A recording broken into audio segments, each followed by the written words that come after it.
ತುಮಕೂರು ಜಿಲ್ಲೆಯ ಚಿಕ್ಕನಾಯಕನಹಳ್ಳಿ ತಾಲೂಕಿನಲ್ಲಿ ಅಂತರ್ಜಾತಿ ಪ್ರೇಮ ವಿವಾಹ ಮಾಡಿಕೊಂಡ ದಂಪತಿಗೆ ಹಾಗೂ ಹುಡುಗನ ಕುಟುಂಬಕ್ಕೆ ಈಗ ಜೀವಭಯ ಎದುರಾಗಿದೆ. ಕಾತ್ರಿಕೆಹಾಳ್ ಗ್ರಾಮದ 19 ವರ್ಷದ ಸುಷ್ಮಿತಾ ಹಾಗೂ ತೀರ್ಥಪುರ ಗ್ರಾಮದ 24 ವರ್ಷದ ಯತೀಶ್ ಪರಸ್ಪರ 1 ವರ್ಷದಿಂದ ಪ್ರೀತಿಸಿದ್ದು ಸೆಪ್ಟೆಂಬರ್ 1ರಂದು ದಾಬಸ್ಪೇಟೆಯ ಶಿವಗಂಗೆ ದೇವಾಲಯದಲ್ಲಿ ವಿವಾಹವಾಗಿದ್ದಾರೆ. ಮದುವೆಯಾದ ದಿನವೇ ಇಬ್ಬರು ಚಿಕ್ಕನಾಯಕನಹಳ್ಳಿಯ ಪೊಲೀಸ್ ಠಾಣೆಗೆ ಹಾಜರಾಗಿ ತಮ್ಮ ಇಚ್ಛೆಯಿಂದಲೇ ಮದುವೆಯಾಗಿರುವುದೆಂದು ಸುಷ್ಮಿತಾ ಹೇಳಿಕೆ ನೀಡಿದರು.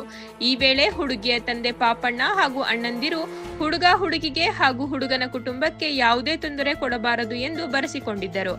ಆದರೆ ನಂತರ ಸುಷ್ಮಿತಾರ ತಂದೆ, ಅಣ್ಣಂದಿರು, ಚಿಕ್ಕಪ್ಪಂದಿರು ಹಾಗೂ ಗ್ರಾಮದ ಕೆಲ ರಾಜಕೀಯ ಮುಖಂಡರು ಸೇರಿಕೊಂಡು ಕೀಳು ಜಾತಿಯವನ ಜೊತೆ ಮದುವೆಯಾಗುವುದಕ್ಕಿಂತ ಸಾಯುವುದೇ ಲೇಸು ಎಂದು ಹೇಳಿ ಯತೀಶ್ ಹಾಗೂ ಅವರ ಕುಟುಂಬವನ್ನು ಲಾಂಗ್ ಮಚ್ಚುಗಳಿಂದ ಕೊಲೆ ಮಾಡುವುದಾಗಿ ಬೆದರಿಕೆ ಹಾಕಿರುವುದು ಬೆಳಕಿಗೆ ಬಂದಿದೆ.